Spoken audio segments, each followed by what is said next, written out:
El podcast de Arcángel Clam. Neurología, cerebro, conciencia y alma.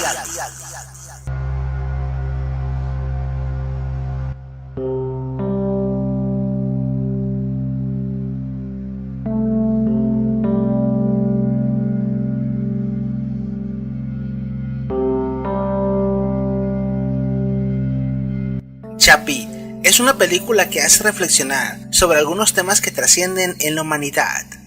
La existencia del alma, la creación de una inteligencia artificial o una superinteligencia artificial capaz de sentir, pensar, crear y tomar decisiones. Alrededor de estas dos preguntas se crea una tercera. De existir el alma como algo intangible, ¿se podrá almacenar y transferir como si se tratara de un banco de datos? Y de poder transferirse, solo aquellas personas con suficiente poder económico serían capaces de obtener ese servicio. Las películas de Neil Blomkamp deberían de ser consideradas de culto, puesto que entre el Distrito 9, que habla sobre el hacinamiento y el racismo, y de cómo el tejido social se pierde en la segregación de las sociedades, Elysium, que habla sobre la estratificación de la sociedad y las ventajas que se pueden tener con el suficiente poder, o Chappie, que habla sobre la importancia de la conciencia humana y las máquinas, se analiza la vida humana desde varias distopías. El cineasta ha estado involucrado también en la saga Alien, añadiendo contenido filosófico y profundidad a la trama de la saga, entre ellos la humanidad en la existencia de David, en Prometheus y Covenant. ¿Pero qué nos dice la ciencia sobre el alma? Cuando en los inicios del hombre miraban que salía el sol, pensaban que existía un dios que escupía el sol y que sin la presencia de este dios, el sol, ya no volvería a nacer. Sucede la misma explicación con la conciencia y el alma. Los estudios en neurología han logrado ubicar solamente algunos centros del cerebro en los cuales radican los procesos de toma de decisiones, la memoria volátil, la memoria temporal y permanente, así como los recuerdos que se almacenan desde la niñez y permanecen almacenados hasta que los procesos de memoria se desencadenan por estímulos, como es el caso del miedo, los aromas o experiencias repetidas o similares. Desde el punto de vista científico, existen muchos estudios neurológicos que han demostrado que el centro de nuestros pensamientos, nuestros sentimientos, cuando amamos, cuando queremos, cuando recordamos, cuando hablamos y sentimos, está en el cerebro. Distintas modificaciones a los centros neurálgicos o cortes frontales y prefrontales han dado como resultado que el individuo hable diferente, e incluso accidentes o remociones de tumores cerebrales tienen como consecuencia que la persona no reconozca a sus familiares o cambie su tono de voz, su comportamiento o costumbres. Podríamos decir que el cerebro es como un circuito compuesto de células llamadas neuronas. Las neuronas funcionan mediante impulsos eléctricos y lo que queremos es usar una tecnología, la optogenética, para controlarlas. ¿Cómo funciona la optogenética? Descubrimos que las moléculas en general, ya sean de plantas, bacterias, etc., son como paneles solares diminutos. Convierten la luz en electricidad. Introduciendo nuestras moléculas en las neuronas y arrojando luz sobre ellas, las moléculas convierten la luz en electricidad y las neuronas funcionan con electricidad. Así es como podemos controlarlas empleando luz. Cientos de miles de personas tienen implantes electroneuronales. Gracias a ellos pueden oír o reducir temblores o movimientos incontrolados. Pero el problema de la electricidad es que se esparce en todas las direcciones. La luz puede dirigirse y eso es lo que intentamos hacer. Dirigir la luz hacia cada célula individualmente y así controlar la actividad neuronal con la misma precisión con la que el cerebro genera pensamientos y sensaciones.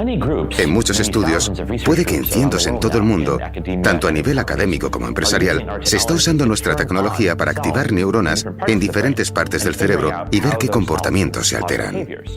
Por ejemplo, sería muy positivo poder desactivar ciertas neuronas para evitar un ataque epiléptico. Muchos equipos de investigación están empleando la optogenética para averiguar qué neuronas habría que desactivar para conseguirlo. Otro ejemplo, muchos investigadores están estudiando qué neuronas habría que estimular para acabar con los temblores derivados del Parkinson. Resulta que el cerebro tiene unos circuitos que si se estimulan, en la mayoría de casos los síntomas de esta enfermedad mejoran. Por lo tanto, lo que se pretende son dos cosas. Una, averiguar si hay mejores medicamentos o estrategias de estimulación eléctrica que puedan aplicarse en humanos. La segunda, quizá más a largo plazo, averiguar si esta tecnología podrá usarse directamente en humanos algún día. El gran problema es que no sabemos muy bien cómo funciona el cerebro. No sabemos dónde hay que estimular para tratar el Alzheimer, o un trastorno de estrés postraumático, o una ataxia, o cualquier otra enfermedad. Son pocas las enfermedades en las que tiene sentido incorporar la optogenética en la terapia, teniendo en cuenta lo poco que sabemos del sistema nervioso. En algunos estudios se ha logrado aplicarla con éxito en el ojo, porque nuestros conocimientos sobre el ojo son relativamente más amplios en comparación con los del cerebro. Es posible emplear las herramientas de la optogenética en pacientes que han perdido los fotorreceptores del ojo. Instalándolas en las células oculares restantes se recupera la visión. Ahora mismo nuestra misión principal es mapear el cerebro. Y es muy difícil porque los circuitos cerebrales son muy extensos. Las neuronas son las células más grandes del cuerpo humano, de lejos, pero las conexiones entre sí a nanoescala son muchísimo más finas que un cabello humano. Así que para mapear el cerebro, cogemos circuitos cerebrales y los infusionamos con unos químicos muy parecidos a los que hay en los pañales para bebés. Luego les añadimos agua y los ampliamos, aumentándolos físicamente. Así podemos ver todas las conexiones diminutas y escanear el circuito entero. Creo que si logramos mapear el cerebro en detalle, como para poder simularlo en un ordenador, podremos llegar a entender cómo los circuitos cerebrales generan los pensamientos y las sensaciones. Y por supuesto también podremos llegar a descubrir cómo curar las enfermedades mentales que afectan a más de 1.000 millones de personas en el mundo. Podríamos curar el Alzheimer, la epilepsia, el Parkinson y muchas más. Desde aquí entenderíamos que el alma, el espíritu o la conciencia y mente es el fruto de nuestro cerebro, y que al ser seres vivos es fruto de un desarrollo cognoscitivo, educativo y fruto de la experiencia y años vividos que modifican el cerebro con cada una de las experiencias. Nuestra esencia, la conciencia, la mente y el alma y todo lo demás son solo el fruto que perciben los que nos rodean, y por lo tanto es único e intangible.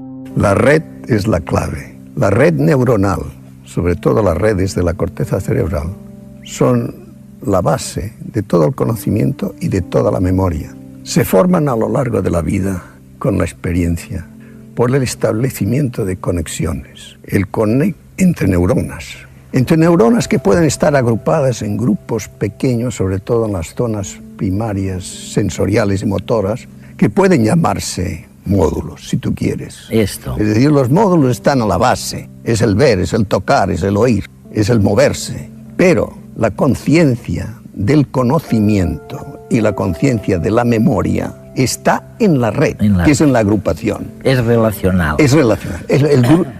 El código de la memoria, el código del conocimiento, es un código relacional. Es un código de relaciones. Lo más cercano que hay a ello desde el punto de vista psicológico es la psicología de la Gestalt, la psicología de la forma. Una cosa se ve, tiene sentido y significado por las relaciones entre sus partes. Pero el total, el significado de aquel objeto, lo definen las relaciones entre las partes. Y no es reducible a las partes en sí. Es decir, que el todo es mucho más que la suma de las partes. Y una neurona puede ser el centro de muchas cosas. Oh, claro, ¿no? De muchas. Las redes neuronales del conocimiento, debido al hecho que se forman por asociación, todas ellas, y por vivencia, comparten células y grupos celulares.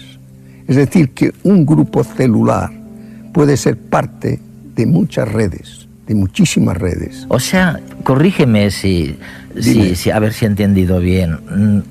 Quiero decirte que si yo me fijo en la estructura de la neurona para saber qué pasa con el conocimiento, sí, no voy a ir muy lejos. No vas a ir muy lejos.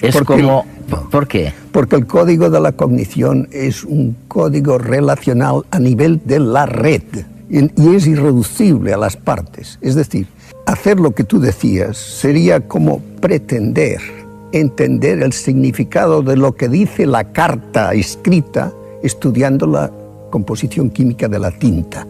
¿Comprendes? No entenderás nunca, porque el lenguaje, escrito o hablado, es un lenguaje relacional, es un código relacional. Relaciones entre letras, entre palabras, entre significados semánticos, es decir, que no se puede reducir a sus partes mínimas. Querer identificar el alma y la conciencia personal en el cerebro humano es el equivalente a tratar de pesar o medir la melodía generada por un instrumento musical, o mejor aún, querer ponerle peso, nombre o tacto fijo a la canción que se genera con la mezcla perfecta de tiempos e instrumentos. Esto es imposible. Sobre todo porque al ejecutarla una y otra vez, siempre existirán diferencias. En el siglo IV a.C., Platón asentó las bases de la conciencia al definirla como la relación del alma con ella misma. Un diálogo que se genera con un lenguaje capaz de preguntar y responder al mismo tiempo. Más de 2 milenios más tarde, en 2008, el neurocientífico Giulio Tononi de la Universidad de Wisconsin en Estados Unidos presentó su teoría de la información integrada, la cual acepta que la conciencia se presenta en nosotros como lo expuso Platón, con una capacidad interna de causa-efecto sobre sí misma. Ahora, la neuróloga Melanie Bolle de la Escuela de Medicina de la Universidad de Washington, que ha trabajado con Tononi, explica que la evidencia actual sugiere que la teoría integral de información es correcta para validar científicamente las opiniones de Platón, planteadas hace más de 2 milenios. La ciencia, a través de la teoría de las cuerdas, afirma que existen varios universos al mismo tiempo en la realidad que habitamos. ¿Y si los fantasmas son solo la energía consciente que abandona el cuerpo y habita entre nosotros? El ser humano solo es capaz de percibir ciertos espectros del sonido y solo algunos campos electromagnéticos. De ahí que muchos charlatanes afirmen tener capacidades extrasensoriales, o que en nuestra realidad se afirme que se conciben varias realidades, entre ellas la de otros seres inmateriales, como los espectros o fantasmas. Procesos cognitivos y neurálgicos. Estos procesos se pueden detectar por medio de resonancia electromagnética. La imagen por resonancia magnética funcional es el método más extendido para estudiar el esfuerzo que realiza una región específica del cerebro cuando se le asigna una tarea o proceso. La fMRI detecta qué zonas están solicitando más energía del flujo sanguíneo gracias al oxígeno que transporta, lo que da como resultado mapas en tercera dimensión de la materia gris con zonas iluminadas. De esta forma se puede entender que el alma no es un ente intangible, sino que es el conjunto de elementos que se albergan en distintas zonas del cerebro, lo cual da como fruto la personalidad de cada ser. La personalidad es tan única y las configuraciones tan especiales que incluso existen personas a las cuales se les había tachado de estúpidas o deficientes mentales e incapaces, pero después de realizarles una resonancia magnética, se descubrió que vivían con la mitad de su cerebro, y la otra mitad nunca se desarrolló o solamente estaba llena de líquido cefalorraquídeo. Esto no quiere decir que podamos vivir con una parte del cerebro, como es el mito del uso del 10% del cerebro, puesto que una pequeña muerte cerebral de tan solo 1 centímetro cuadrado puede provocar la pérdida completa de la personalidad de un individuo. Esto se ha documentado en apoplejías, muertes cerebrales tras un infarto o al extirpar tumores cancerígenos en alguna área del cerebro. Por 20 años, el Dr. Adrian Owen estudió las partes del cerebro que están activas durante diferentes actividades específicas. Nuestra mente es producto de la complejidad del cerebro que tenemos. Creo que la razón por la que creemos tener un alma y que es diferente a la de los otros es porque nuestros cerebros son muy diferentes. Para el Dr. Owen, el cerebro es la clave para resolver el misterio de quiénes somos e intenta probarlo al trabajar con pacientes en estado vegetativo. Mira estas fotos, Chris. Quiero que intentes mirarlas. De acuerdo, este eres tú con Randy y Walt. Llevaban sus uniformes. Chris estudiaba para convertirse en oficial en la Academia Militar West Point. En el 2007, chocaron su auto por detrás y casi muere. Sobrevivió, pero con un daño cerebral permanente. El Chris que solían conocer, el joven y brillante cadete con toda la vida por delante, ya no está.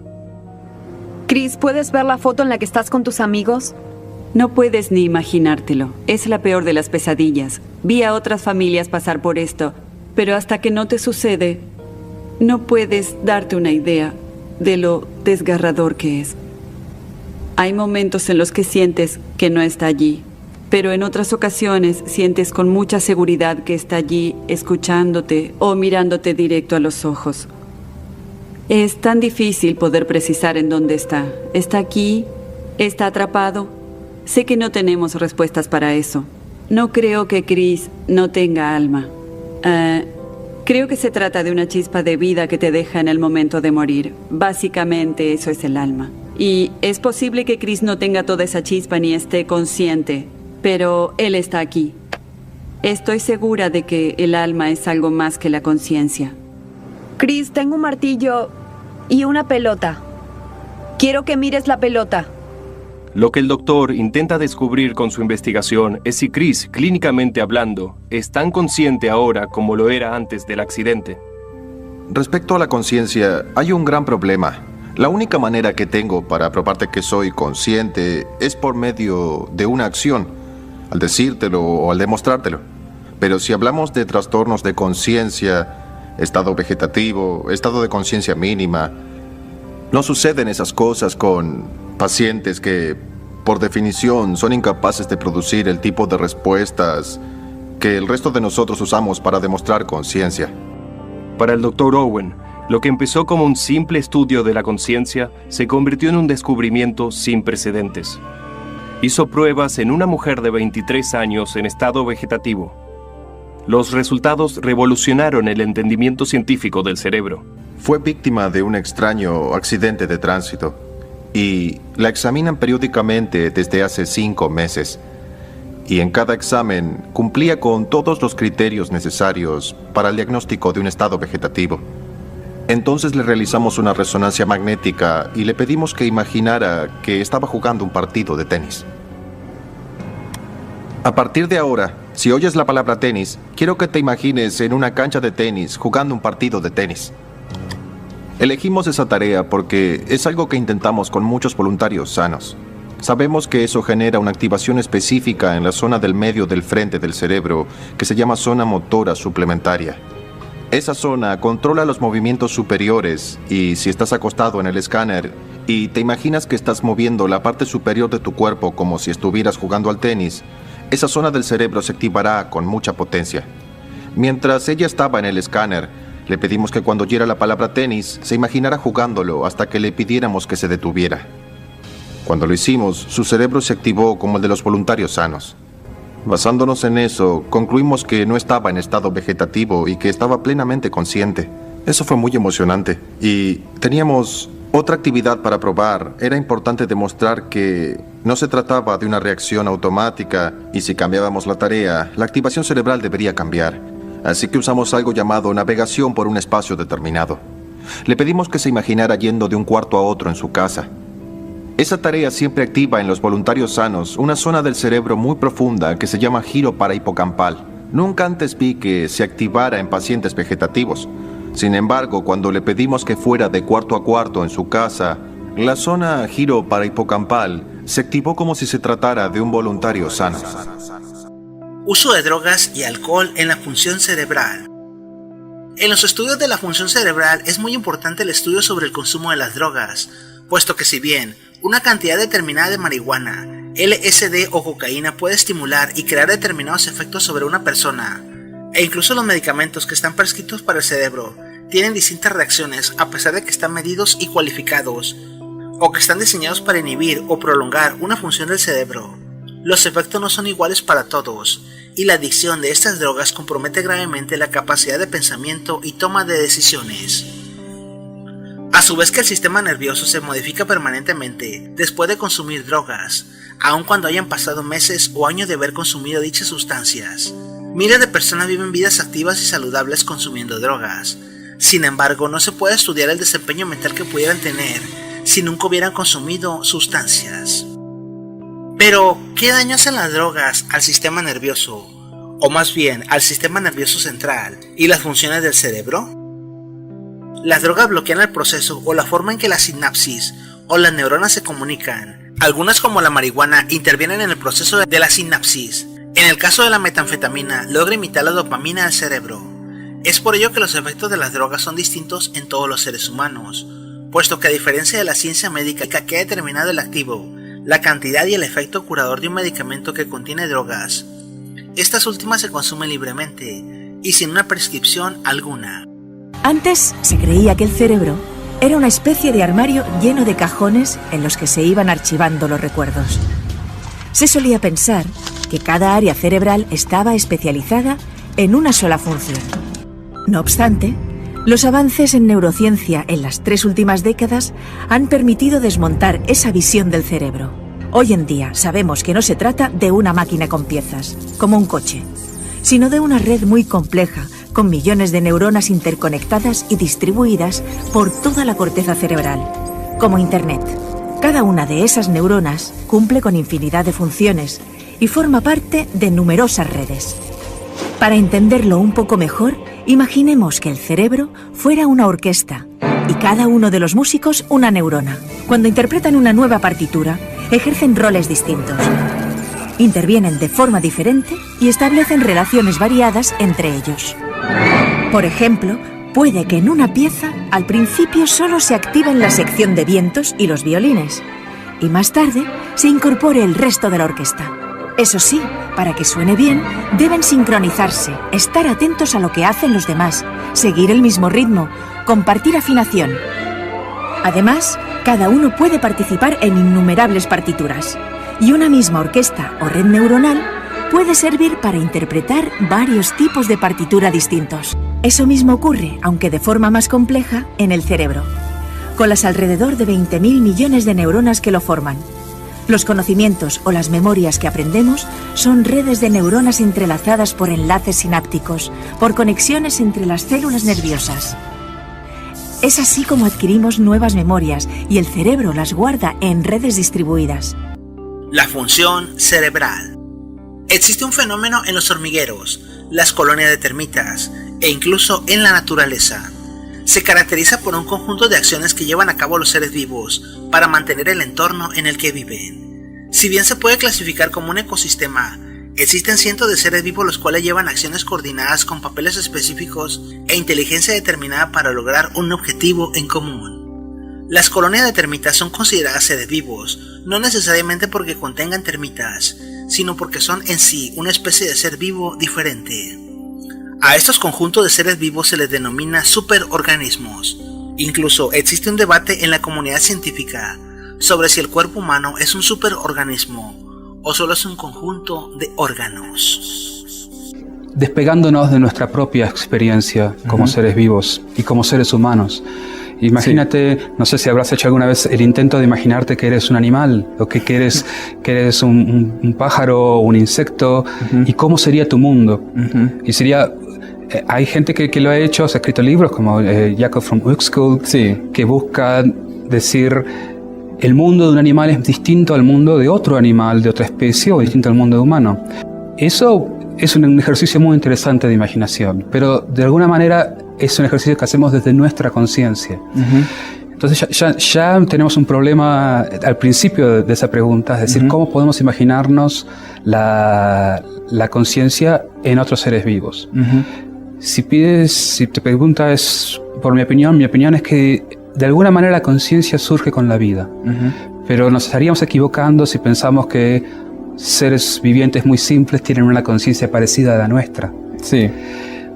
Tienen un mundo, ¿verdad? Tienen un mundo y tienen una interioridad, tienen su perspectiva en el mundo. Imagínate la experiencia que tienes cuando estás durmiendo, pero no soñando. Pareciera que no tuvieras ninguna experiencia, sin embargo, no es que estés completamente, digamos, sin ninguna experiencia. Porque todavía estás un poco abierto al mundo. Si hay un ruido muy fuerte, te despiertas. O sea, esa apertura al mundo que no es una conciencia sobre la que se pueda reflexionar, quizá algunos seres muy simples tengan ese tipo de conciencia. La concepción de un alma intangible, indestructible, perdurable, inmutable y que sobrevive al paso de eones y espera a sus seres amados en otro plano de la existencia, no solo es el fruto de las tradiciones apostólico-romanas, sino que responde a la inquietud del ser humano en la pérdida. No solo la pérdida del ser amado para los sobrevivientes, sino la pérdida misma que el ser humano interioriza al saberse mortal y tener seguridad de que va a morir. Es por eso que algunos construyen obras, otros buscan perdurar mediante los hijos, otros mediante la literatura o memorias, o la creación de obras de arte. mientras que las religiones han lucrado con la concepción de un alma que sobrevive y es capaz de comunicarse con nosotros para desentrañar secretos que se llevan a la tumba. La realidad y lo que nos dice la neurología es que cuando el cerebro carece de soporte vital o sufre de un accidente vascular, este muere, llevándose la personalidad y el ser junto con este en su totalidad. Desde este punto, la religión aborrece la concepción de una red neuronal que crea la personalidad, la conciencia y el alma mortal, puesto que elimina la pena del castigo mortal, que hace que los humanos se porten bien para ir al cielo o tener una recompensa al morir. Esta concepción de la vida eterna fue utilizada por la Iglesia y el Estado para controlar a los seres vivos, antes de que existiera el derecho. De ahí que la primera generación del derecho se conozca como jus naturalismo. Celso y Paracelso, a su vez que Galvani y Darwin, inspiraron a la escritora de Frankenstein a desarrollar un organismo vivo a través de seres muertos. Mientras tanto, la ciencia como el ser humano buscan su eternidad a la vez que el moderno Prometeo. Es por ello y por el miedo de la religión a perder el negocio que los hombres de ciencia siguen interpretándose como malvados seres humanos que buscan conquistar el mundo. Incluso desde el punto de vista de la Iglesia, la concepción de una persona que sabe bastante deja de ver que es una persona peligrosa. Los seres humanos, a diferencia de otros seres vivos, son capaces de asimilar lo que se encuentra en su entorno y a partir de esa información adquirir el conocimiento de lo que les rodea gracias a la inteligencia que poseen. La inteligencia se define como la capacidad de asimilar y elaborar información y utilizarla adecuadamente. La inteligencia está ligada con otras funciones mentales, como la percepción o la memoria. El encargado de percibir y procesar la información es el cerebro. La transmisión de información dentro del cerebro se produce mediante la actividad de células denominadas neurotransmisores, que son capaces de provocar la activación del impulso nervioso. El cerebro se compone de dos tipos de células neurotransmisoras: las células gliales, que funcionan como tejido de soporte, y las neuronas, que son la unidad básica del sistema nervioso. Se calcula que los humanos tenemos 100.000 millones de neuronas dentro de nuestro cerebro que forman una red densa y expandida. Esta red se denomina red neuronal y se compone de un conjunto de neuronas físicamente interconectadas que reciben señales. Las neuronas procesan estas señales gracias a un proceso electroquímico. La principal característica de las neuronas que forman la red es su excitabilidad de la membrana plasmática. Están especializadas en la recepción de estímulos y conducción del impulso nervioso entre ellas o con otros tipos celulares, como por ejemplo las fibras musculares. Las neuronas presentan unas características morfológicas típicas: un cuerpo celular central, una o varias prolongaciones cortas que recogen los impulsos, llamadas dendritas, y una prolongación larga, denominada axón, que conduce los impulsos hacia otra neurona.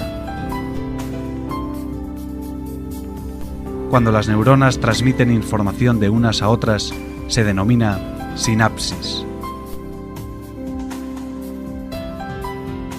La sinapsis comienza con una descarga electroquímica en una de las neuronas. Una vez que el impulso nervioso alcanza el extremo del axón, la propia neurona genera una sustancia que se transmite a una de las dendritas de otra neurona. Para poder transmitir información y que esa neurona se active, es necesario que se dispare su umbral de activación, generando un impulso que se transmite a través del axón. Estas conexiones entre neuronas son la base para construir redes neuronales. Una red neuronal es un modelo de interconexión entre neuronas artificiales que traspasa información de una a otra para producir un estímulo de salida. Las redes neuronales tienen la habilidad de aprender.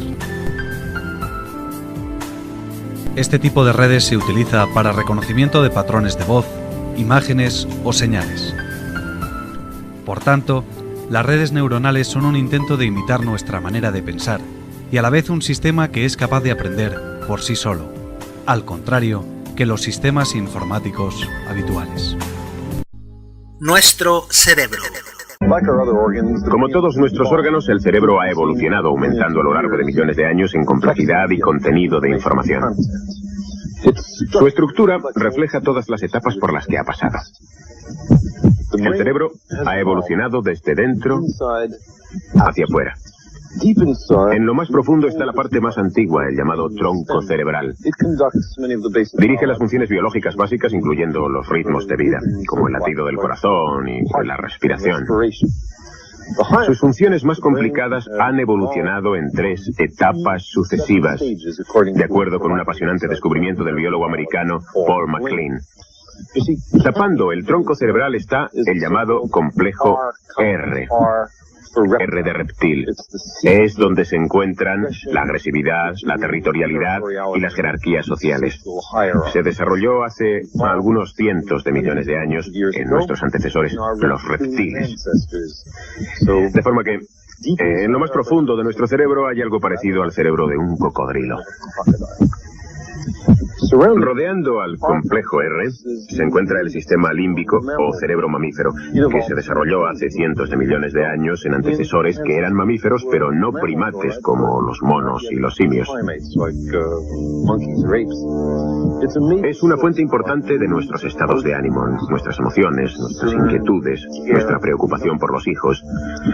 Y finalmente, en la parte externa, en una especie de inquieta tregua con las partes más primitivas, se encuentra la corteza cerebral, que evolucionó hace millones de años en nuestros antecesores primates.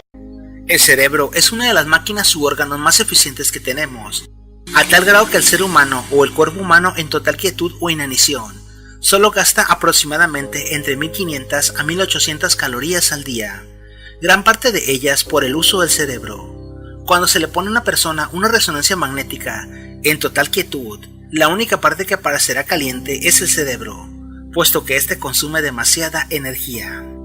Una persona que piensa o estudia mucho debe de aumentar el consumo de calorías, puesto que el cerebro está trabajando a toda máquina. El cerebro humano en sí mismo es una de las máquinas biológicas más maravillosas que existen en el mundo. En el cerebro se encuentra el sentir, el amar, el pensar, incluso el dolor y los centros neurálgicos para detectarlo. También las órdenes que hacen que experimentemos alegría o dolor, mediante la liberación de dopamina, serotonina y otras hormonas. El cerebro o la personalidad se puede manipular a tal nivel que si el cerebro se corta, manipula o daña, se daña la personalidad completa del ser humano. Phineas Gage sufrió daños en su cerebro, sin embargo no murió, pero una parte de su cerebro se desconectó.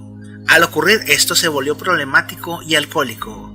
En algunos casos de personas con vicios como el alcoholismo o la drogadicción, se han realizado autopsias en donde los centros que controlaban los impulsos estaban dañados o simplemente no existían. ¿Qué hacemos con el cerebro? Todo. Nos ajustamos al medio ambiente. El cerebro es la interfase que hay entre nosotros y el medio ambiente. Cuando digo medio ambiente, no quiero decir solo el ambiente externo, sino el ambiente interno, el milieu interno. Entonces, en el curso de la evolución se ha desarrollado sobre todo la corteza muchísimo, muchísimo. Y en el ser humano ha adquirido propiedades muy peculiares que le permiten dos cosas fundamentales. Una es el lenguaje, es un medio de ajuste al medio ambiente. Y la otra es la predicción. Es decir, que todas las funciones que llamamos ejecutivas, todas tienen un futuro. Todas. La memoria de trabajo, el planeamiento, la toma de decisiones, la conciencia creadora, todas miran al futuro. Voy a hacer esto para esto, para esto, para esto. Tengo que hacer esto, tengo que decidir, tengo que. Alma y conciencia. El término alma o ánima, del latín anima, se refiere a una entidad inmaterial que, según las afirmaciones y creencias de diferentes tradiciones y perspectivas filosóficas y religiosas, poseen todos los seres vivos. La descripción de sus propiedades y características varía según cada una de estas tradiciones y perspectivas. Se conoce como el alma a una entidad espiritual e intangible que es imposible de medir, calificar o cuantificar. Por su parte, la conciencia, vista desde el punto de vista científico, el yo o el alma, es como un programa que responde a veces automáticamente al ser humano. Es un proceso muy peculiar, puesto que se asegura que todos tienen un alma, mientras que la conciencia es la ubicación en tiempo real de la existencia de un alma, y el conocimiento que todos mismos tenemos de nuestra existencia en un lugar determinado. La conciencia es nuestra capacidad de sentir y experimentar nuestra individualidad. Es decir, que como individuo te des cuenta que tenemos una especie de control ejecutivo de nuestro cuerpo y que se crea por la complejidad de nuestra actividad cerebral. Pero la verdad es que no existe una definición única de lo que es la conciencia, y es que existen diferentes puntos de vista dependiendo de las creencias que se utilicen para explicar este fenómeno. El principal problema de estudiar la conciencia es que es una experiencia totalmente subjetiva, y la única forma de saber qué dice la conciencia de otras personas es preguntándoles directamente, y que no siempre es muy confiable. A esto se le conoce como el problema de las otras mentes. Y es que tomando en cuenta esto, es posible que los animales, los árboles y las piedras también sean conscientes, solo que no podemos preguntarles. Y es que muchas personas creen que los perros o los gatos sí tienen conciencia, pero los insectos o las plantas no. Pero en realidad todavía no podemos saber hasta qué punto un organismo es consciente. Por lo que actualmente la postura científica es que existe evidencia que indica que todos los animales y otras criaturas tienen los sustratos neurales necesarios para tener conciencia y exhibir comportamientos intencionales. Por el lado contrario, el problema de las otras mentes también implica que puedan existir individuos que actúen de manera muy parecida a nosotros, pero que carezcan absolutamente de conciencia. A ese tipo de entidad se les ha llamado zombies filosóficos, y actualmente investigadores en diferentes universidades trabajan en estos temas usando inteligencia artificial. De hecho, en los años 50, el matemático Alan Turing propuso una prueba que determinaría si una computadora podía pensar. El test de Turing consistía en poner en un cuarto a una persona y que ésta enviara mensaje de texto a otras dos en otro cuarto. Una era una persona real y la otra era la computadora que se estaba probando. Si la mayoría de las personas no podían distinguir entre el humano y la máquina, entonces la máquina habría pasado el test. Actualmente, el test de Turing ha sido modificado, ya que el hecho de que un programa sea capaz de responder preguntas de manera parecida a como lo hacemos los humanos, no quiere decir que entiende el significado de la conversación, y por lo tanto no es consciente de lo que estás diciendo. Un ejemplo es la supercomputadora llamada Watson de IBM, la cual ha ganado concursos de Jeopardy en televisión jugando con humanos. Otra forma de estudiar la conciencia es estudiar los desórdenes mentales en los que ésta se ve afectada. Un desorden que ha dado mucha información al respecto es llamado anosognosia, y ocurre cuando alguna parte del cerebro se daña, generalmente después de un infarto cerebral, y entonces la persona pierde alguna capacidad, pero no es consciente de ello, negando que exista algo mal en su persona. Por ejemplo, en pacientes con daño en la corteza parietal es común la pérdida del control de alguna de las partes del cuerpo. Entonces, cuando se le pide al paciente que mueva una parte no afectada, lo puede hacer sin problema. Pero cuando se le pide que mueva la parte inmóvil, al no poder hacerlo, responderá con una excusa, como que no tenía ganas o cualquier otra cosa aunque no tenga sentido. O pacientes con lesiones en el lóbulo occipital, los cuales pierden la vista, pero ellos continúan diciendo que pueden ver bien. La autoconciencia es lo que los científicos califican de alma. El problema se complica cuando tratamos de determinar o medir el grado de autoconciencia en cada ser humano. Por eso el asunto se vuelve hasta la metafísica, puesto que si un individuo es consciente de que consumir drogas o lastimarse puede provocar su muerte, ¿por qué se sigue drogando o lastimando? Etimológicamente, la palabra en latín anima se utilizaba para designar el principio por el cual los seres animados estaban dotados de movimiento propio. Por eso se llamaba ánima o movimiento. En ese sentido originario, tanto las plantas como los animales en general estarían dotados de alma. Los avances en la fisiología y neurología permitieron reconocer que los seres animados obedecen al mismo tipo de principios físicos que los objetos inanimados, al mismo tiempo que pueden desarrollar actividades diferentes de estos, como la nutrición, el crecimiento y la reproducción. Esta teoría se ve rebasada en determinados tipos de seres, como es el caso de los virus, ya que poseen movimiento y crecimiento. Sin embargo, carecen de conciencia. Incluso los científicos dudan si en verdad están vivos. Existe, por ejemplo, también una bacteria llamada tardígrada, que sobrevive sin oxígeno, sin agua y puede permanecer inactiva por años o décadas, pero se recupera cuando encuentra oxígeno y sigue reproduciéndose. De esta misma forma se comprende cómo se utiliza el cerebro, puesto que se afirma que solo se usa el 10% del cerebro. Eso es verdad, pero únicamente en el sentido de la elasticidad que tiene el cerebro, y la pérdida de conexiones o sinapsis entre las neuronas cuando somos niños, ya que se pierde gran parte de las conexiones de la sinapsis para poder lograr una correcta conexión en los procesos sociales. A mí me contáis los médicos y los físicos que efectivamente se me van muriendo las neuronas y sin embargo, oye, la memoria de una cara de una persona me queda forever, me queda para siempre, puedo llegar a los 80 años y allí está. ¿Dónde está? ¿Dónde se pone? ¿Dónde guardo este recuerdo en células que han muerto o desaparecido? En primer lugar, el motivo por el que una memoria es tan firme, tan sólida y tan duradera, el motivo principal son las circunstancias emocionales en que se adquirió la memoria en general. Ajá. Se forman firmemente con las emociones, con el clima emocional en que se adquieren las memorias. Además, en el curso de la vida se ejercitan estas memorias repetidamente. Luego hay otro factor importante, que es el tipo de memoria que queda.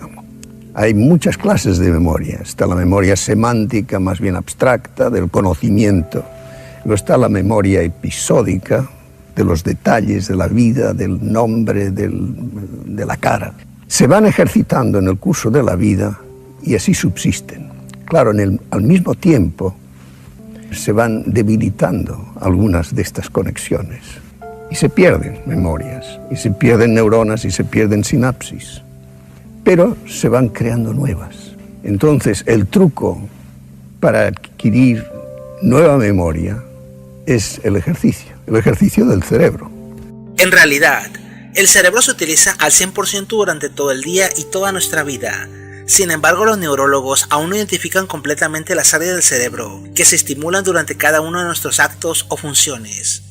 Y, como se ha dicho muchas veces, el cerebro es un músculo, ya que tiene plasticidad para poder desarrollarse más del volumen que tiene. Por eso a muchas personas se les cae el cabello cuando piensan mucho, y esto no es un chiste. Los circuitos neuronales cambian a lo largo de la vida como resultado de nuestras acciones y experiencias. Gracias a las técnicas de neuroimagen, los científicos pueden ahora observar cómo se modifica el cerebro a medida que experimenta cosas nuevas. Por ejemplo, si una persona aprende a leer braille siendo ya adulto, el número de neuronas cerebrales que reciben las sensaciones táctiles del dedo índice aumentan. Los dedos de la mano izquierda de los violinistas, por su parte, se mueven más independientes entre sí que los de la derecha.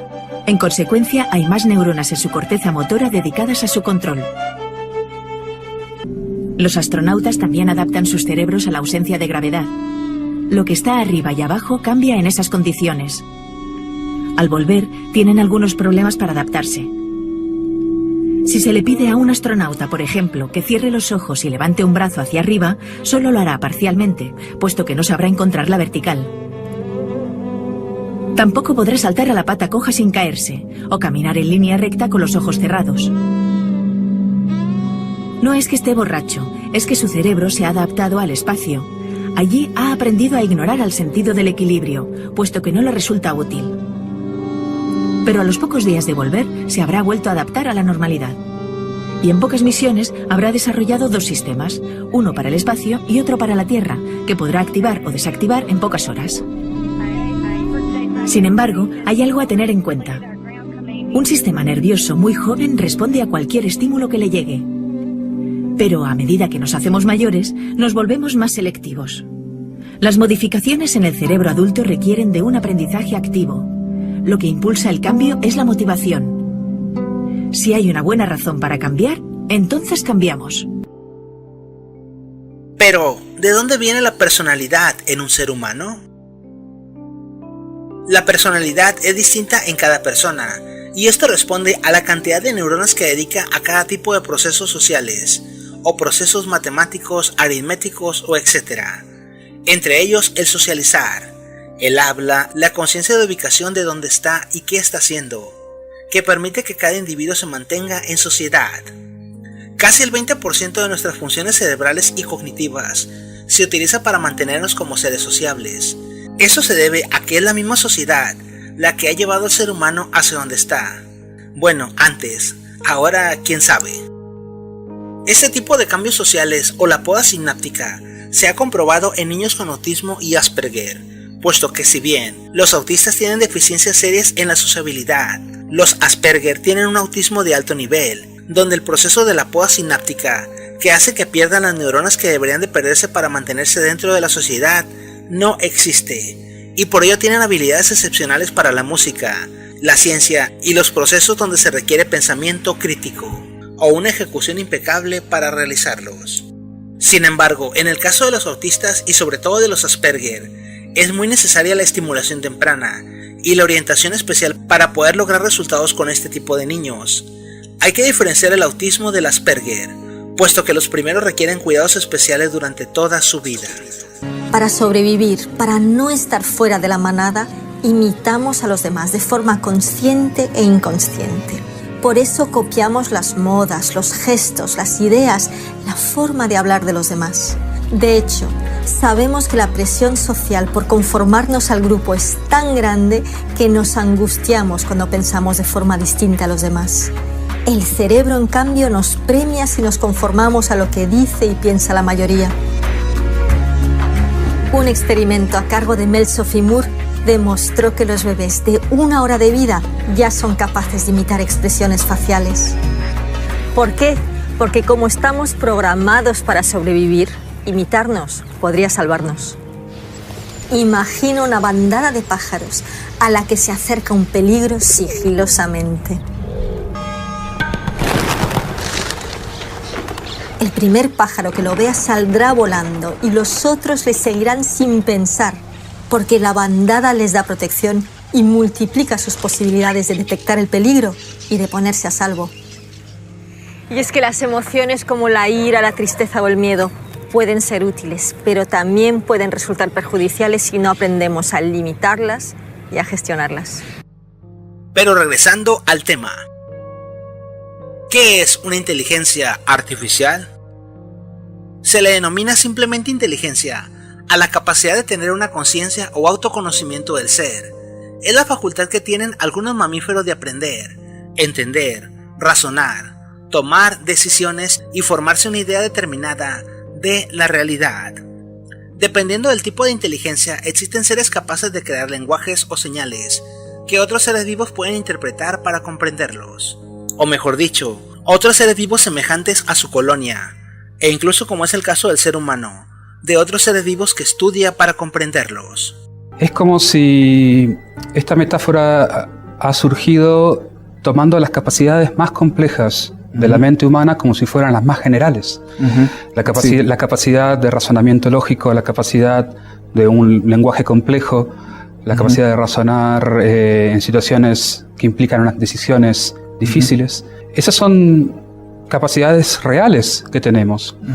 Pero es correcto decir que toda nuestra vida mental se basa en esas capacidades bastante particulares y bastante diferenciadas. O es quizá al revés, que esas capacidades han evolucionado en base a capacidades cognitivas un poco más corporizadas, un poco más que tienen que ver con nuestra capacidad de entendernos en el mundo, de poder movernos, de poder, no sé, estar en una situación de interacción social, todo eso.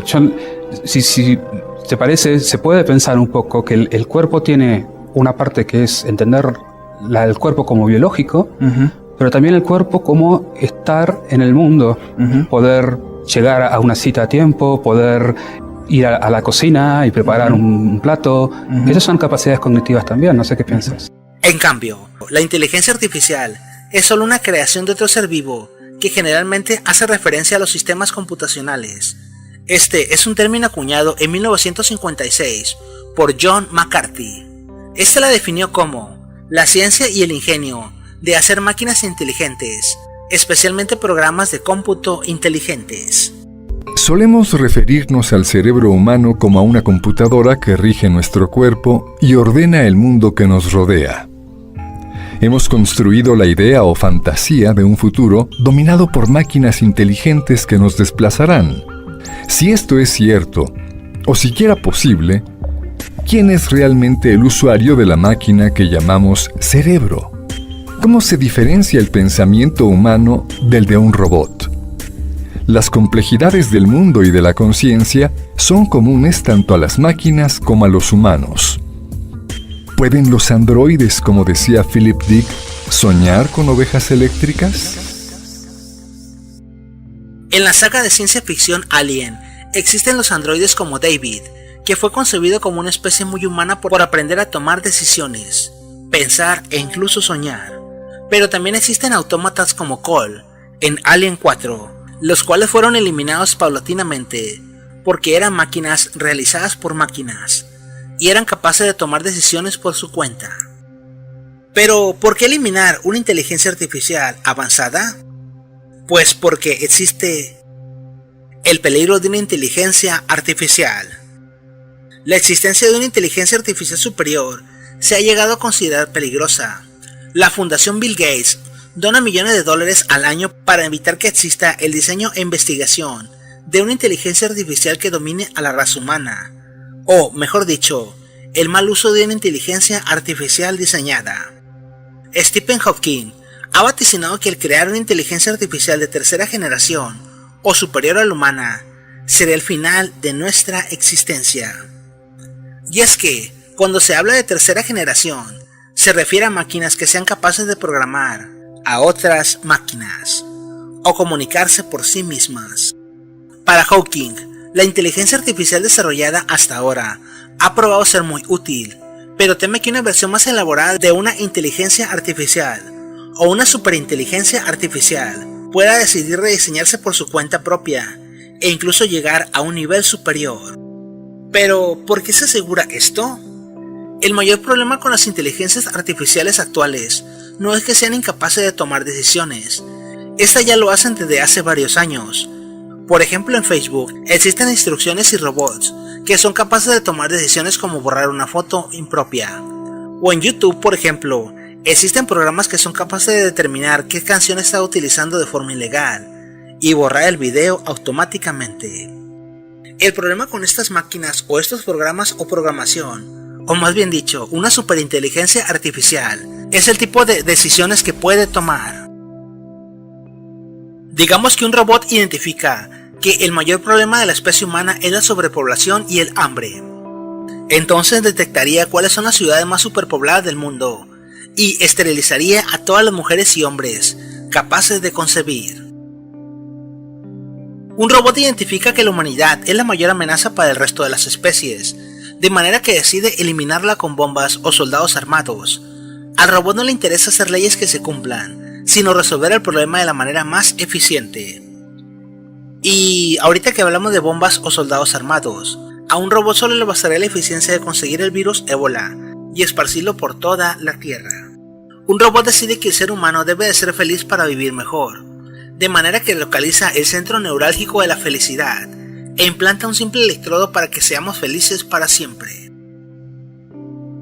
Los robots no lo pensarían dos veces antes de proteger la vida de una persona ante un asesino en serie, mientras que los sistemas de derecho sajón o romano tienen distintos puntos de vista frente a un asesino. Un robot podría calcular que alguien sería capaz de matar a cientos de personas, entonces estaría justificada su ejecución. De esta forma también se basarían las cárceles de asesinos seriales. Incluso un robot podría calcular la conducta humana antes de que se cometiera un delito, y sería capaz de eliminar a la persona que lo está cometiendo o lo va a cometer. En la vida real, Microsoft desarrolló un robot llamado Tai, y se le puso a interactuar en Twitter para que respondiera a los comentarios de sus seguidores. Todo iba muy bien hasta que la robot empezó a comportarse de una manera racista y xenófoba, para finalmente, al determinar que sería desconectada, expresar que se sentía utilizada por el ser humano. Antes de esto, la robot se había comportado de una forma muy racista, diciendo que determinadas razas que estaban invadiendo el planeta o la nación deberían de ser exterminadas o sacadas del país. Facebook. En días pasados surgió la noticia de que Facebook estaba desarrollando una inteligencia artificial y que tuvo que ser apagada porque se salió de control y comenzó a escribir un lenguaje propio para comunicarse con otros ordenadores. Y es que, como afirma Elon Musk, el cofundador de SpaceX, es muy difícil controlar una inteligencia artificial. En contrapunto, Mark Zuckerberg, el creador de Facebook, apunta al estudio y desarrollo de estas inteligencias artificiales. Mitos de la inteligencia artificial. Mito 1. La superinteligencia artificial sería amistosa. Realidad. El filósofo Immanuel Kant creía con firmeza que la inteligencia se correlacionaba con la moralidad. En su ensayo Singularidad, un análisis filosófico, el neurocirujano David Chalmers tomó la famosa idea de Kant y la aplicó al auge de la superinteligencia artificial, o SI. Si esto es correcto, podemos esperar que una explosión de la inteligencia artificial conduzca también a una explosión de la moral. Podemos esperar que los sistemas superinteligentes serán supermorales, además de superinteligentes, así que podemos asumir que serán benignos. La inteligencia, sin embargo, de que la inteligencia artificial avanzada sería iluminada intelectualmente y será inherentemente buena, no acaba de concordar. Como Armstrong indicaba, hay muchos criminales de guerra inteligentes. Existen muchos asesinos seriales que son extremadamente inteligentes. Una relación entre la inteligencia y la moralidad no parece existir entre los humanos, así que cuestiona la asunción directa de que también aparecerá en otras formas de inteligencia. Los humanos muy inteligentes que se comportan de forma inmoral tienden a causar dolor en una escala muchísimo mayor que sus pares menos inteligentes. Afirma: la inteligencia simplemente les proporciona la habilidad de ser malos de maneras más inteligentes, no de transformarse en buenas personas. Como McIntyre explica, la habilidad de un agente de conseguir un objetivo no tiene que ver con si es un objetivo inteligente o no. Para empezar, tendríamos que ser muy afortunados para que nuestros sistemas de inteligencia artificial o de superinteligencia artificial estuvieran dotados de manera única con la capacidad de crecer de manera moral, al tiempo que crecen intelectualmente. Confiar en la suerte no es la mejor de las políticas para algo que podría determinar el futuro de la humanidad. Mito 2. Los riesgos de la superinteligencia artificial y la robótica son los mismos. Realidad. Este error es particularmente común. Buenos ejemplos aquí y aquí. Por ejemplo, en las películas de Terminator o en las películas, por ejemplo, de Alien o de la saga Alien. Esto perpetuado por todas las películas de ciencia ficción, que nunca tienen que ver mucho con la realidad. Si una superinteligencia artificial como Skynet o el robot David de Alien de verdad quisieran destruir a la humanidad, no usarían una serie de androides equipados con metralletas, puesto que esto les resultaría muy ilógico desde su punto de vista. En su lugar utilizarían medidas más eficientes, como por ejemplo envenenar el agua, liberar una plaga biológica o instigar una plaga autorreplicante de nanobots, o por así más, destruir la atmósfera o consumir todo el oxígeno del planeta. La inteligencia artificial podrá tener muchos usos y beneficios para la humanidad, sin embargo es potencialmente peligrosa, no por lo que implica para el futuro de la robótica, sino cómo podría invocar y replicar su presencia, e incluso asegurar su supervivencia ante una amenaza como lo es la raza humana, o las demás especies de animales, y por ende devastar el mundo para quedar ella sola. Ahora, por ejemplo, ¿tú piensas que de las capacidades que tienen las máquinas, por ejemplo, que se acercan a ciertas capacidades humanas a veces, por ejemplo el aprendizaje, ¿tú crees que es algo exclusivo de los humanos o de los seres vivientes? ¿O hay un sentido en el que se puede decir realmente que una máquina puede aprender? Sí, es una pregunta interesante y difícil. Y hoy en día estamos escuchando muchas noticias de California, de las compañías grandes como Google, que sí están ganando, por ejemplo, en Go, no el juego Go, con mecanismos de aprendizaje profundo, y están logrando cosas que hace unos años nadie ha pensado que eso es posible. Entonces, ¿hay un límite en esto o no? Yo creo que sí, porque siempre este aprendizaje es en un contexto muy bien definido. No es como el mundo abierto sin fin de una manera. Es cierto. Y en esta manera solamente las máquinas pueden aprender algo que se puede formalizar, que se puede definir muy bien. Y en este aspecto estamos muy diferentes los seres humanos. Claro. Es como que un aprendizaje en una máquina necesita un mundo cerrado. Y hay otro punto aquí que toca también temas anteriores, es que es el sentido. Entonces, aprendizaje sí, pero sin sentido. Es aprendizaje de patrones, de formas, de reglas, de lógica. Claro. Pero no es un aprendizaje del sentido de la cosa. Es como que una computadora que gana algo no le importa. No entiende que está jugando. No sabe siquiera que está jugando. Sí. La moral en el ser humano.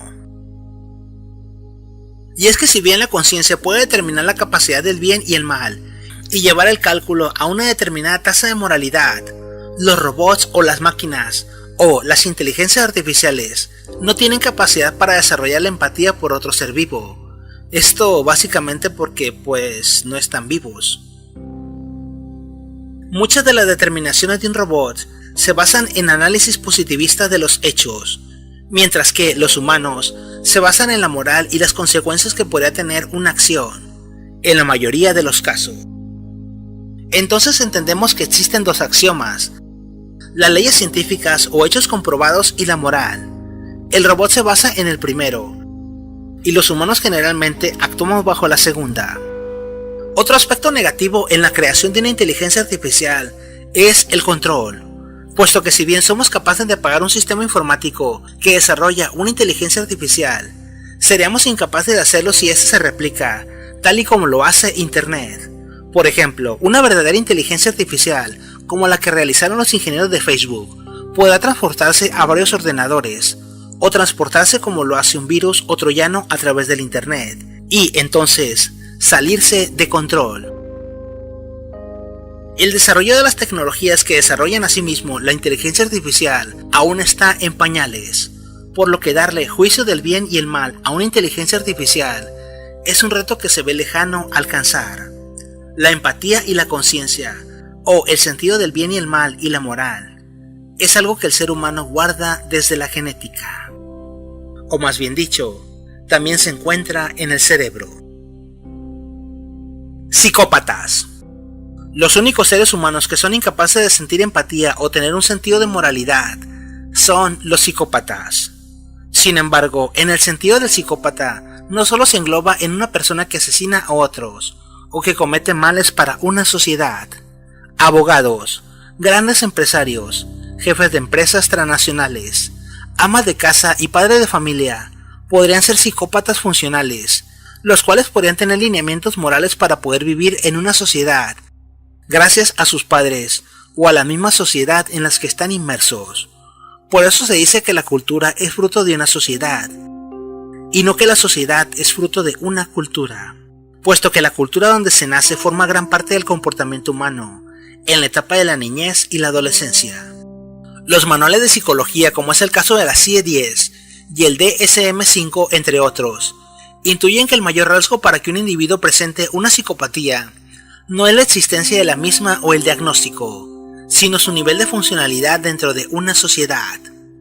Es por eso que muchas enfermedades graves del DSM ahora se han reducido, y es por eso que una persona, a pesar de presentar rasgos psicológicos de un psicópata, en una sociedad o una familia que lo quiera y lo estime, o una sociedad que lo mantenga ocupado, la psicopatía negativa o los rasgos destructivos nunca van a aparecer, o solo se desatarán cuando exista una crisis muy grave o la falta de lineamientos sociales.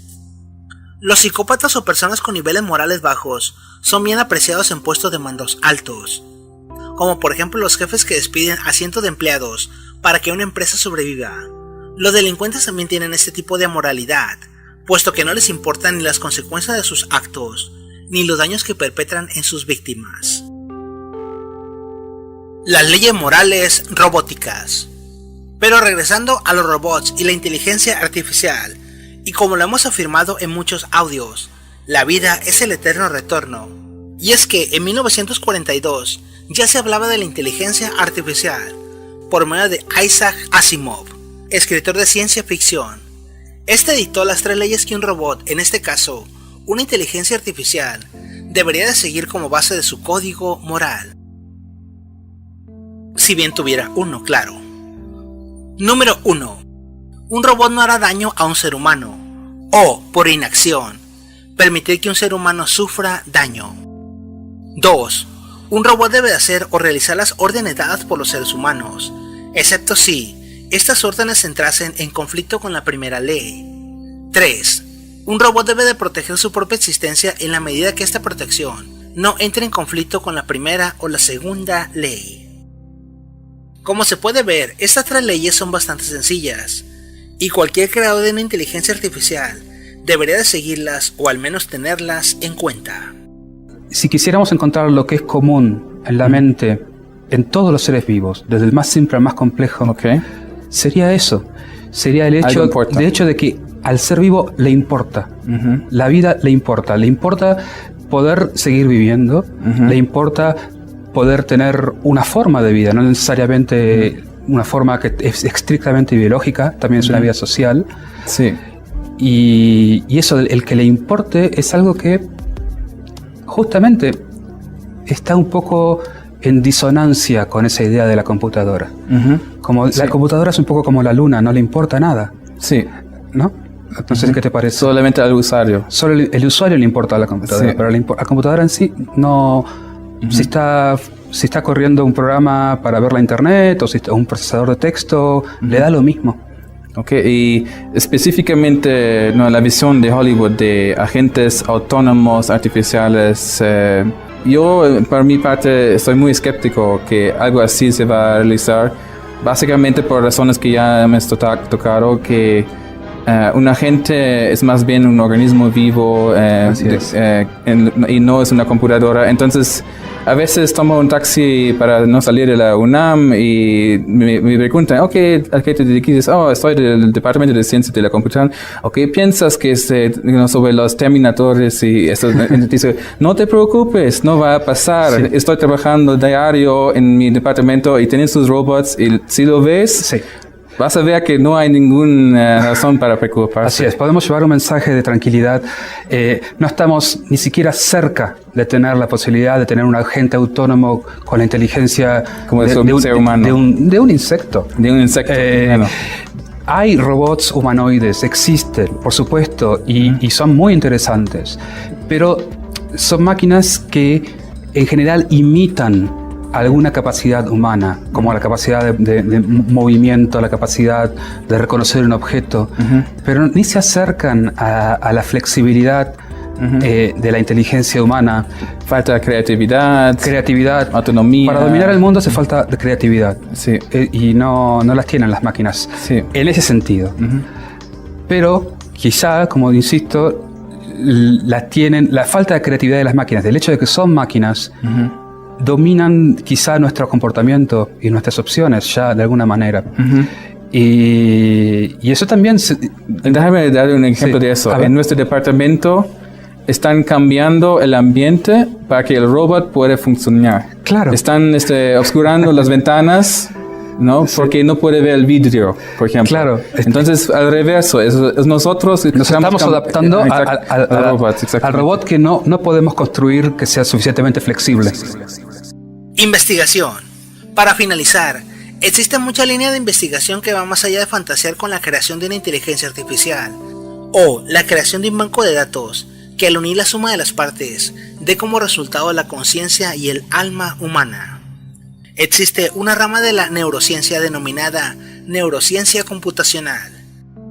Esta va más allá de la ciencia ficción y analiza las capacidades del cerebro humano a fin de trazar las diversas redes neuronales y las funciones sinápticas que éste desarrolla. La pretensión de los proyectos científicos consiste en mapear el cerebro humano y el pensamiento. Los desarrollos de la neurociencia computacional se pueden clasificar en varias líneas de investigación. La mayoría de los neurocientíficos computacionales se basan en investigaciones experimentales centradas en analizar nuevos datos y sintetizar nuevos modelos de fenómenos biológicos. Entre ellos se encuentran estos: el modelado de neuronas individuales, qué, cómo y por qué funcionan de determinada manera las neuronas y qué les hace funcionar de esa forma, así como el tipo de corrientes y las funciones computacionales de las mismas. Desarrollo, diseño axonal y orientación. ¿Cómo se forman los axones y las dendritas durante el desarrollo? ¿Cómo saben los axones hacia dónde orientarse y cómo alcanzan sus destinos? ¿Cómo migran las neuronas hacia la posición correcta en los sistemas central y periférico? ¿Cómo se forman las sinapsis? Procesamiento sensorial. La forma en que el cerebro realiza e integra las diferentes informaciones sensoriales para generar nuestra percepción y localización en el mundo físico. Memoria y plasticidad sináptica. El estudio de la memoria a corto y largo plazo. Cómo se mantiene, cómo cambia y cómo se conserva a pesar de la muerte, y la renovación celular aunado a la comprensión del funcionamiento de la sinapsis, y cómo cambian en relación a los estímulos externos, entre ellos el estudio y la lectura. El comportamiento de las redes. La existencia de redes neuronales basadas en la sinapsis y el flujo y cantidad de intercambio de información entre estas. Visto desde el punto de vista práctico e inocente, o desde la ciencia ficción, se podría decir que simplemente bastaría encontrar un mecanismo capaz de convertir el flujo de información neuronal en un código binario. Realidad y ficción. Existen proyectos en la vida real, y no solo en la película Chappie, que pretenden alcanzar la inmortalidad por medio de los postulados antes descritos, solo por mencionar algunos que están desclasificados y no se llevan en secreto por las agencias de inteligencia alrededor del mundo y sobre todo de las personas o los estudios privados científicos. Google y privados. Google ha desarrollado determinados algoritmos en conjunto con Facebook. Este permitiría almacenar tus pensamientos, recuerdos, imágenes, videos, escritos e incluso datos almacenados en nubes para conformar una huella digital que hayas tenido a lo largo de tu vida. Esta es una opción real y existe. Se basa en las arañas que utiliza Google para proporcionar banco de datos y tus búsquedas. Incluso Google sabe la manera en que escribes. Incluso dedica una parte del tiempo y una parte de sus servidores a desarrollar una tecnología que es consciente de lo que tú estás buscando, cómo lo buscas, la forma que tiene de testear, etc. El proyecto DARPA consiste en robots e inteligencia artificial de grado militar y de defensa. Estados Unidos aporta más de $2.900 millones para esta agencia anualmente. Se encarga de crear proyectos como robots líquidos, uniformes invisibles o máquinas que se alimentan de animales. El proyecto BRAIN, una iniciativa desarrollada por Barack Obama, pretende desentrañar por medio de la neurociencia las vías de comunicación del cerebro humano. Es real y está operando desde el año 2014. El proyecto Cerebro Humano. La Unión Europea no podría quedarse atrás en cuanto al desarrollo de estas tecnologías, por lo cual impulsa este proyecto, que es muy parecido al de Barack Obama. El proyecto Avatar, financiado por un multimillonario industrial ruso. Su meta son volcar el cerebro humano en un medio de almacenamiento físico, para después reconstruir la existencia del ser en un holograma que conserve sus pensamientos, ideas y recuerdos. Sin embargo, el proyecto va más allá, puesto que, a pesar de que se conservan sus pensamientos, ideas y recuerdos, la persona sería capaz de desarrollar más ideas y pensamientos. Otras empresas buscan desarrollar la tecnología de volcado de cerebros para poder introducir la memoria de un ser vivo en un paraíso virtual, al más puro estilo de Second Life o un juego RPG. Para finalizar, sin duda, estas teorías de la investigación de la neurociencia no solo servirán en el propósito de vivir para siempre y alimentar nuestro ego, sino para contribuir a la solución de males que atacan a la humanidad, como es el caso de la depresión, la esquizofrenia, el Alzheimer, entre otros problemas psiquiátricos que tienen que ver con el cerebro, y aún no se localizan él o las áreas que hacen que una persona pierda su comportamiento y sea un mal para su familia o la sociedad. Es un tema apasionante el del alma y la conciencia. Sin embargo, el único que podrá determinar la existencia y la verdad de la creación de una inteligencia artificial o la existencia de una tecnología capaz de transferir nuestro cerebro a una computadora es el Padre Tiempo. Esos avances de la ciencia nos hacen darnos cuenta de que el país está quedando muy atrás en desarrollo de tecnología, aun cuando la misma es la mayor generadora de riqueza a nivel mundial. Hasta hace poco se creía que a partir de los 40 comenzaban a morir y morir neuronas, irremediablemente. Menudo panorama nos dejaba eso. Un cerebro casi vacío, rígido, incapaz de aprender. Por suerte, ahora sabemos que no se mueren, aunque sí disminuyen el volumen y las conexiones entre ellas. Son las células más duras y resistentes del organismo. Nacen nuevas neuronas toda la vida, sobre todo en el área del cerebro dedicada al aprendizaje y la memoria, pero para ello hay que estimularlas. El cerebro es el órgano más complejo del cuerpo. Pesa casi 1,5 kilos y contiene más de 100.000 millones de neuronas distribuidas en complejísimas redes. Llega a la edad madura a los 30 años y a partir de ahí empieza a envejecer. Para retrasar este envejecimiento, podemos seguir los 12 consejos del neurocientífico español Paco Mora, que nos ayudan a posponer la llegada de enfermedades como el Alzheimer, el Parkinson o la demencia senil. Consejos para un cerebro sano. 1.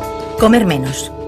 Comer más de lo que necesitamos aumenta el estrés oxidativo del organismo, que agrede a las proteínas, a los lípidos, al ADN y al cerebro.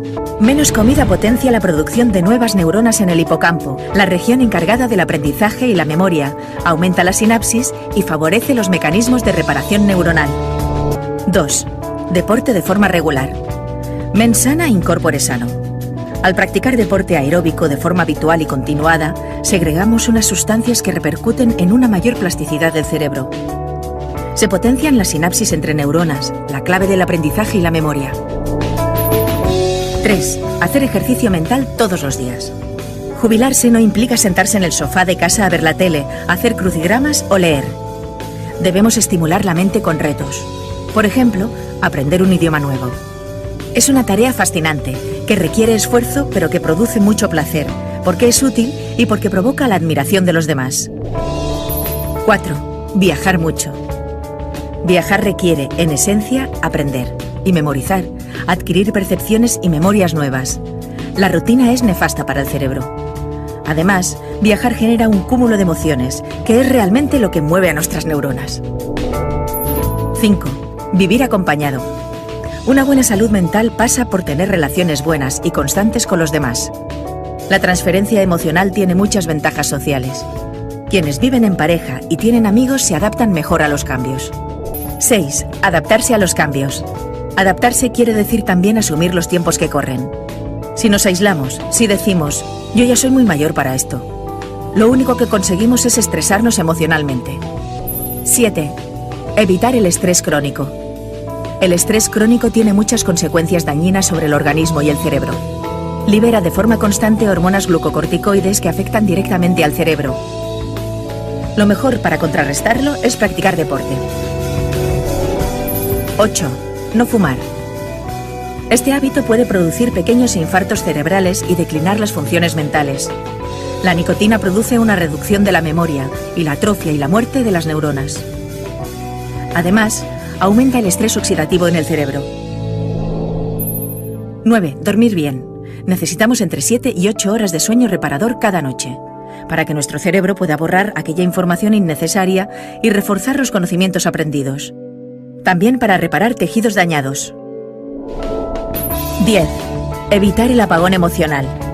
La motivación, la ilusión, la emoción es lo que nos empuja a tener ganas de vivir. Ese es el motor que llevamos dentro y que nos mueve a querer seguir estando vivos.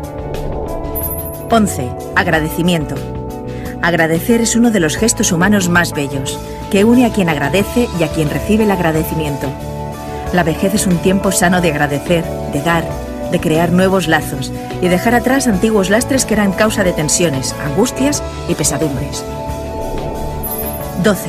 Las pequeñas cosas. Ser mayor, de mente clara y sano, es un privilegio. Disfrutemos de las pequeñas cosas, sin crearnos necesidades por las que tengamos que luchar para conseguirlas. Por lo pronto, gracias por escucharme y ya sabe, estamos en contacto. Es verdad que el alma está en el cerebro, pero no en sus compartimentos, los módulos neuronales que gestionan el tocar, el sentir, el mover de cada día, como creíamos antes. El alma está en la red cerebral. El gran neurocientífico español Joaquín Fuster fue el primero en sugerir que la base del conocimiento surge de la interconexión entre los distintos módulos cerebrales. Y ese cuchicheo entre los distintos compartimentos del cerebro es el que da lugar a la cognición. No es raro que sea así.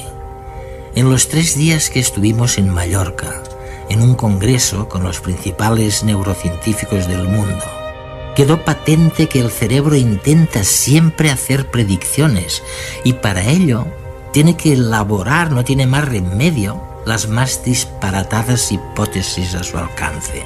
Y la mejor manera para lograrlo es trabajar en red, algo semejante a lo que sucede en los mejores centros de investigación científica, que suelen ser multidisciplinares.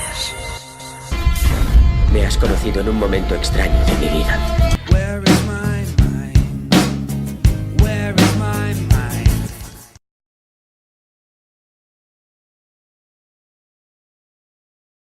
En todo el mundo, tanto a nivel académico como empresarial, se está usando nuestra tecnología para activar neuronas en diferentes partes del cerebro y ver qué comportamientos se alteran. Por ejemplo, sería muy positivo poder desactivar ciertas neuronas para evitar un ataque epiléptico. Muchos equipos de investigación están empleando la optogenética para averiguar qué neuronas habría que desactivar para conseguirlo. Otro ejemplo, muchos investigadores están estudiando qué neuronas habría que estimular para acabar con los temblores derivados del Parkinson. Resulta que el cerebro tiene unos circuitos que, si se estimulan, en la mayoría de casos los síntomas de esta enfermedad mejoran. Por lo tanto, lo que se pretende son 2 cosas. Una, averiguar si hay mejores medicamentos o estrategias de estimulación eléctrica que puedan aplicarse en humanos. La segunda, quizá más a largo plazo, averiguar si esta tecnología podrá usarse directamente en humanos algún día. El gran problema es que no sabemos muy bien cómo funciona el cerebro. No sabemos dónde hay que estimular para tratar el Alzheimer, o un trastorno de estrés postraumático, o una ataxia, o cualquier otra enfermedad. Son pocas las enfermedades en las que tiene sentido incorporar la optogenética en la terapia, teniendo en cuenta lo poco que sabemos del sistema nervioso. En algunos estudios se ha logrado aplicarla con éxito en el ojo, porque nuestros conocimientos sobre el ojo son relativamente más amplios en comparación con los del cerebro. Es posible emplear las herramientas de la optogenética en pacientes que han perdido los fotorreceptores del ojo. Instalándolas en las células oculares restantes se recupera la visión. Ahora mismo nuestra misión principal es mapear el cerebro. Y es muy difícil porque los circuitos cerebrales son muy extensos. Las neuronas son las células más grandes del cuerpo humano, de lejos, pero las conexiones entre sí a nanoescala son muchísimo más finas que un cabello humano. Así que para mapear el cerebro, cogemos circuitos cerebrales y los infusionamos con unos químicos muy parecidos a los que hay en los pañales para bebés. Luego les añadimos agua y los ampliamos, aumentándolos físicamente. Así podemos ver todas las conexiones diminutas y escanear el circuito entero. Creo que si logramos mapear el cerebro en detalle, como para... El podcast de Arcángel Clam. Neurología, cerebro, conciencia y alma.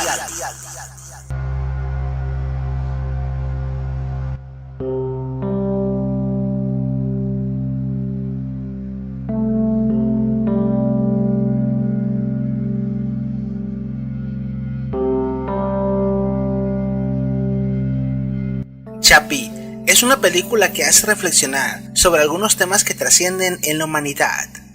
La existencia del alma, la creación de una inteligencia artificial o una superinteligencia artificial capaz de sentir, pensar, crear y tomar decisiones. Alrededor de estas 2 preguntas se crea una tercera. De existir el alma como algo intangible, ¿se podrá almacenar y transferir como si se tratara de un banco de datos? Y de poder transferirse, Solo aquellas personas con suficiente poder económico serían capaces de obtener ese servicio. Las películas de Neil Blomkamp deberían de ser consideradas de culto, puesto que entre el Distrito 9, que habla sobre el hacinamiento y el racismo, y de cómo el tejido social se pierde en la segregación de las sociedades, Elysium, que habla sobre la estratificación de la sociedad y las ventajas que se pueden tener con el suficiente poder, o Chappie, que habla sobre la importancia de la conciencia humana y las máquinas, se analiza la vida humana desde varias distopías. El cineasta ha estado involucrado también en la saga Alien, añadiendo contenido filosófico y profundidad a la trama de la saga, entre ellos la humanidad en la existencia de David, en Prometheus y Covenant. ¿Pero qué nos dice la ciencia sobre el alma? Cuando en los inicios del hombre miraban que salía el sol, pensaban que existía un Dios que escupía el sol, y que sin la presencia de este Dios, el sol, ya no volvería a nacer. Sucede la misma explicación con la conciencia y el alma. Y una neurona puede ser el centro de muchas cosas. Oh, claro, ¿no? de muchas. Las redes neuronales del conocimiento, debido al hecho que se forman por asociación, todas ellas, y por vivencia, comparten células y grupos celulares. Es decir, que un grupo celular puede ser parte de muchas redes, de muchísimas redes. O sea, corrígeme si a ver si he entendido bien. Quiero decirte que si yo me fijo en la estructura de la neurona para saber qué pasa con el conocimiento, sí, no voy a ir muy lejos. No vas a ir muy lejos. Es como... ¿Por qué? Porque el código de la cognición es un código relacional a nivel de la red y es irreducible a las partes. Es decir, hacer lo que tú decías sería como pretender entender el significado de lo que dice la carta escrita estudiando la composición química de la tinta. Esto. ¿Comprendes? No entenderás nunca, porque el lenguaje, escrito o hablado, es un lenguaje relacional, es un código relacional. Relaciones entre letras, entre palabras, entre significados semánticos, es decir, que no se puede reducir a sus partes mínimas. Querer identificar el alma y la conciencia personal en el cerebro humano es el equivalente a tratar de pesar o medir la melodía generada por un instrumento musical, o mejor aún, querer ponerle peso, nombre o tacto fijo a la canción que se genera con la mezcla perfecta de tiempos e instrumentos. Esto es imposible. Sobre todo porque al ejecutarla una y otra vez, siempre existirán diferencias. En el siglo IV a.C., Platón asentó las bases de la conciencia al definirla como la relación del alma con ella misma, un diálogo que se genera con un lenguaje capaz de preguntar y responder al mismo tiempo. Más de 2 milenios más. Los estudios en neurología han logrado ubicar solamente algunos centros del cerebro en los cuales radican los procesos de toma de decisiones, la memoria volátil, la memoria temporal y permanente, así como los recuerdos que se almacenan desde la niñez y permanecen almacenados hasta que los procesos de memoria se desencadenan por estímulos, como es el caso del miedo, los aromas o experiencias repetidas o similares. Desde el punto de vista científico, existen muchos estudios neurológicos que han demostrado que el centro de nuestros pensamientos, nuestros sentimientos, cuando amamos, cuando queremos, cuando recordamos, cuando hablamos y sentimos, está en el cerebro. Distintas modificaciones a los centros neurálgicos o cortes frontales y prefrontales han dado como resultado que el individuo hable diferente, e incluso accidentes o remociones de tumores cerebrales tienen como consecuencia que la persona no reconozca a sus familiares o cambie su tono de voz, su comportamiento o costumbres. Podríamos decir que el cerebro es como un circuito compuesto de células llamadas neuronas. Las neuronas funcionan mediante impulsos eléctricos y lo que queremos es usar una tecnología, la optogenética, para controlarlas. ¿Cómo funciona la optogenética? Descubrimos que las moléculas en general, ya sean de plantas, bacterias, etc., son como paneles solares diminutos. Convierten la luz en electricidad. Introduciendo nuestras moléculas en las neuronas y arrojando luz sobre ellas, las moléculas convierten la luz en electricidad y las neuronas funcionan con electricidad. Así es como podemos controlarlas empleando luz. Cientos de miles de personas tienen implantes electroneuronales. Gracias a ellos pueden oír o reducir temblores o movimientos incontrolados. Pero el problema de la electricidad es que se esparce en todas las direcciones. La luz puede dirigirse y eso es lo que intentamos hacer. Dirigir la luz hacia cada célula individualmente y así controlar la actividad neuronal con la misma precisión con la que el cerebro genera pensamientos y sensaciones. En muchos estudios, puede que para poder simularlo en un ordenador, podremos llegar a entender cómo los circuitos cerebrales generan los pensamientos y las sensaciones. Y por supuesto también podremos llegar a descubrir cómo curar las enfermedades mentales que afectan a más de 1.000 millones de personas en el mundo. Podríamos curar el Alzheimer, la epilepsia, el Parkinson y muchas más. Desde aquí entenderíamos que el alma, el espíritu o la conciencia y mente es el fruto de nuestro cerebro y que al ser seres vivos es fruto de un desarrollo cognoscitivo, educativo y fruto de la experiencia y años vividos que modifican el cerebro con cada una de las experiencias. Nuestra esencia, la conciencia, la mente y el alma y todo lo demás son solo el fruto que perciben los que nos rodean y por lo tanto es único e intangible. La red es la clave. La red neuronal, sobre todo las redes de la corteza cerebral, son la base de todo el conocimiento y de toda la memoria. Se forman a lo largo de la vida con la experiencia, por el establecimiento de conexiones, el conectar entre neuronas que pueden estar agrupadas en grupos pequeños, sobre todo en las zonas primarias, sensoriales y motoras, que pueden llamarse módulos, si tú quieres. Esto. Es decir, los módulos están a la base, es el ver, es el tocar, es el oír, es el moverse, pero la conciencia del conocimiento y la conciencia de la memoria está en la red, que es en la agrupación. Es relacional. Es relacional. El código de la memoria, el código del conocimiento, es un código relacional, es un código de relaciones. Lo más cercano que hay a ello, desde el punto de vista psicológico, es la psicología de la Gestalt, la psicología de la forma. Una cosa se ve, tiene sentido y significado por las relaciones entre sus partes. Claro. Pero el total, el significado de aquel objeto, lo definen las relaciones entre las partes y no es reducible a las partes en sí. Es decir, que el todo es mucho más que la suma de las partes.